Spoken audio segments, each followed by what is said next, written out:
마음 공부를 시작한 지 2년이 조금 넘었습니다. 그러다 보니 항상 좋은 일만 생기고 뭔가 잘 풀리는 것 같았지만 사기를 당했습니다. 그 사기를 당하고 한 달이 지났고요. 좋은 일만 있으란 법은 세상에 존재하지 않는가 봅니다. 신은 감당할 수 있는 일만 주신다고 해서 저 힘내고 있습니다. 오늘 아침에는 그저 일할 곳이 있어서 행복하고 감사하다는 생각을 했습니다. 모든 것에 감사한 마음을 가슴 깊이 담으며 일하니까 편안하고 일이 잘 되는 것 같다는 마음이 생겨서 행복합니다. 그래서 모든 일은 잘 해결됐다라고 화근했습니다. 이미 사기를 당하고 한 달이 지나서 충격 속에 있는 과정에서도 명상을 하면서 괴로운 와중에서도 이미 모든 일은 잘 해결됐다라고 화근하셨다 그래요. 박수 한번 치고 싶어요, 정말. 네. 상우님, 모든 일이 진짜 잘 해결됐다라고 화근 잘 하셨습니다. 제가 상우님께 이제 드리고 싶은 말씀이 있어요. 우리가 살아가면서 좋은 일 그리고 또 나쁜 일, 이 구분을 보통 합니다. 그런데 오래 사신 분들, 철학자분들, 90세 이상 살아온 분들은 이런 말씀을 많이 하세요. 시간이 지나고 나면 좋은 일이든 나쁜 일이든 그게 그거더라 하시는 거예요. 그 나쁜 일이라고 생각했던 일로 인해서 자신의 삶이 다시 재정립되고 다시 한번 주먹을 꽉 쥐고 일어서는 계기가 되신 분들이 많았다라고 하시고요.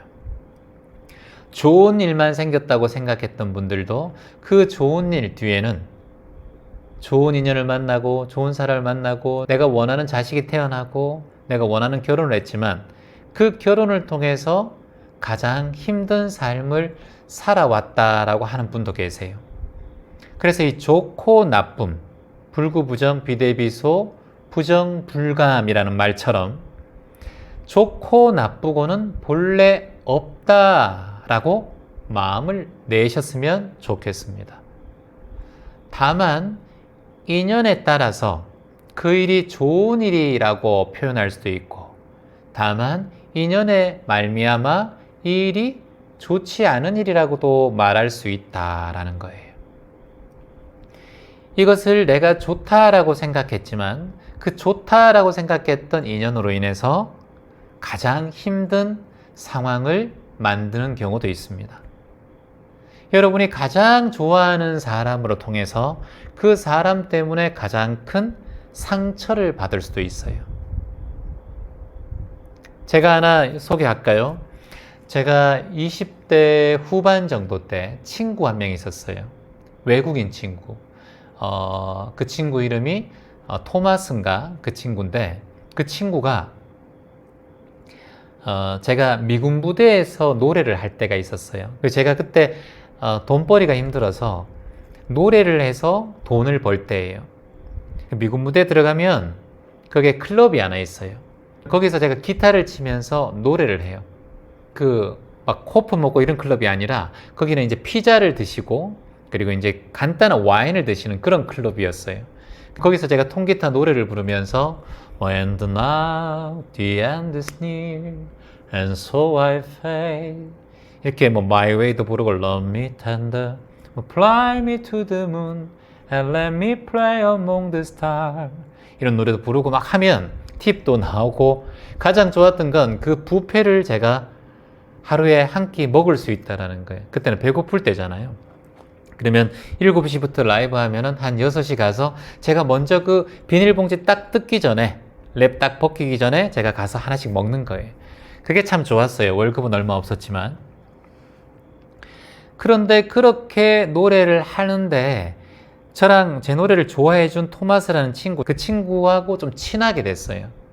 근데 이 친구가 아주 돈도 좀 많고 그리고 또 스포츠카를 타는 걸 되게 좋아했어요. 그래서 하루는 저를 스포츠카를 태워준다는 거예요. 저는 스포츠카를 처음 타봤어요. 조수석에 타고 얘는 운전을 하는데 안전벨트를 확실히 꽉 매라고 하더라고요. 또 스포츠카는 안전벨트가 좀 더 두텁더만요. 거기 이제 대구에 보면 신천대로가 있습니다. 신호가 없는 대로죠. 거기로 탁 올라가더니 웽 달리는데 제가 숨을 못 쉬겠더라고요. 진짜 우리가 말하면 무서우면 찔끔 산다는 것처럼 정말 너무나 놀랬어요. 너무 빨라가지고. 얘는 또 군인이니까 군인 정신이 있어서 그런지 너무나 즐기더라고요, 그걸. 그래서 제가 그 이후로 다시는 그 친구가 야, 태워줄까? 아, no. 절대 안 탔어요. 그게 그렇게 레이스하는 것처럼 겁이 나더라고요. 그때만 당시만 해도. 저는 운전을 좀 천천히 하는 스타일이에요. 좀 천천히 다녀. 슬로우 부탁한다. 플리즈. 얘기를 했는데 그 친구가 한국에 와서 2년 만에 큰 교통사고가 났어요. 그 친구는 스포츠카를 타는 그 느낌과 감각이 가장 행복하고 자신의 인생에서 최고로 그 순간을 꼽는다고 했어요. 가장 큰 유의이고 가장 큰 행복이라고 그랬어요. 그런데 사고가 크게 났어요. 차는 배차되고 이 친구는 다리 한쪽이 장애를 입게 되었어요. 다행히 목숨은 건지게 되었습니다. 그래서 한국의 군인 생활을 다 접고 미국으로 후송됐습니다. 자기가 가장 행복한 순간이 어찌 보면 자신이 가장 불행한 순간을 만들었다는 거예요. 내가 지금 가장 행복한 순간이라고 하는 것이 어쩌면 토마스와 같이 이런 상황이 생기지 않을까. 물론 극단적인 얘기긴 하지만 충분히 그럴 수 있다라는 거예요. 스포츠카 타는 건 그냥 뭐 내가 잠시 취미생활이야.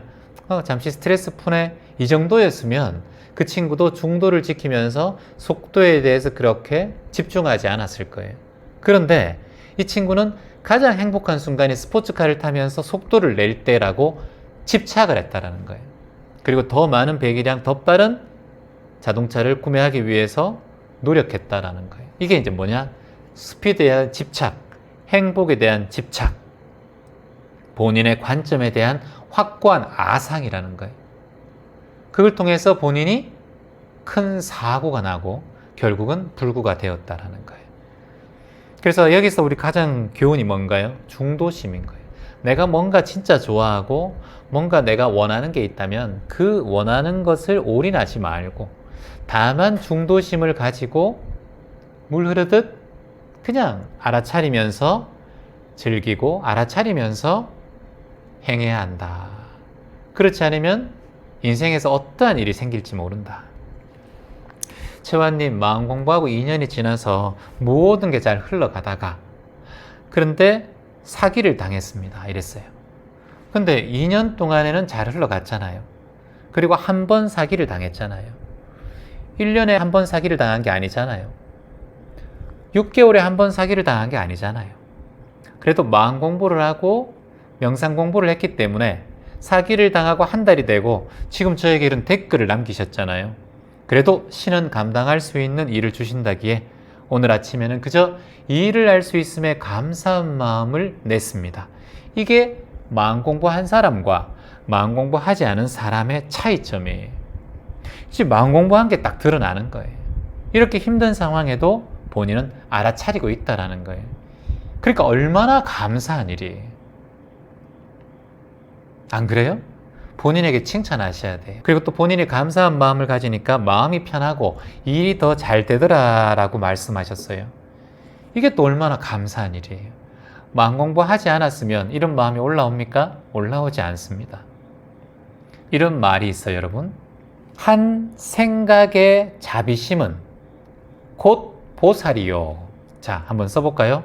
한 생각의 자비심은 곧 보살이요. 한 생각의 사랑은 곧 하나님의 사랑이다라는 거예요. 이게 뭐냐? 내가 지금 아무리 사기를 당하고 아무리 몸에 어떤 상황이 생기고 토마스는 그렇잖아요. 한쪽 다리가 불구가 됐지만 목발 짚고 다닐 수 있는 거예요. 잘못했으면 휠체어 타고 다닐 수밖에 없었어요. 아니면 평생 식물인간이 될 수도 있었고 아니면 먼저 세상을 떠날 수도 있었어요. 이게 수행자와 수행하지 않은 사람의 차이예요. 한 생각의 차이예요. 지금 댓글을 남겨주신 분은 한 생각의 차이를 알고 있는 거예요. 아, 나 그래 뭐 전 재산 다 사기당한 거 아니잖아. 그래, 난 지금 일할 수 있고 다시 벌면 되지 뭐. 다시 재기할 수 있어. 이런 마음은 수행자의 마음인 거예요. 그리고 여러분, 한 생각의 싸움은 곧 아수라요. 아수라는 것은 이 싸움을 좋아하는 거예요. 싸움을 좋아하는 사람을 아수라라는 이 표현을 해요. 자, 또 한 생각의 어리석음은 축생이라 이렇게. 어리석음이 뭐예요? 어리석다 그러죠. 동물들을 좀 어리석다 그러잖아요. 우리가 뭐 새 뭐 하잖아요. 어리석다라는 거예요. 그래서 한 생각의 어리석음은 축생이요, 한 생각의 싸움은 아수라요, 한 생각의 탐욕은 악귀라 이렇게 했어요. 악귀. 악귀라는 것은 입은 이만큼 큰데 목은 요 바늘구멍처럼 작죠. 배가 너무 고픈데 이 목은 바늘구멍처럼 작으니까 아무리 먹어도 배가 고픈 거예요. 욕심을 있는 사람을 우리가 악귀라고 표현합니다. 욕심이 너무 심한 사람, 탐욕이 너무 심한 사람. 그래서 한 생각의 성냄은 지옥불이라 이렇게 했어요. 이게 우리가 이제 나중에 공부하다 보면 10법계 안에 나오는 말이에요. 10법계. 그러니까 우리가 이런 마음을 내면, 한 생각을 내면 이렇게 바뀐다. 제가 이걸 한번 읽어드릴게요. 10법계가 어떤 거냐면, 그냥 들어보세요, 여러분. 한 생각의 자비심은 보살이요, 한 생각의 지혜로움은 벽지불이요. 이 부처란 뜻입니다. 벽지불. 한 생각의 청정함은 아라한이요, 한 생각의 선함은 하늘이요, 한 생각의 정의로움은 곧 인간이며, 한 생각의 투쟁은 아수라며, 한 생각의 어리석음은 축생이며, 한 생각의 탐욕은 악귀요, 한 생각의 성냄은 지옥이니, 우리들은 한 생각 속에 10법계, 그 10가지의 법계를 갖추고 있다 하셨어요. 자, 요걸 그냥 여러분들 그냥 귀로만 들으세요. 또 기니까, 너무 어려우니까. 그만큼 우리가 이 한 생각이 중요하다라는 것을 10법계의 본문 속에서 깨닫게 되는 것입니다. 수행자는 항상 내가 살아가면서 어떤 생각을 하느냐, 그걸 중심으로 두고 살아가시기를 희망합니다.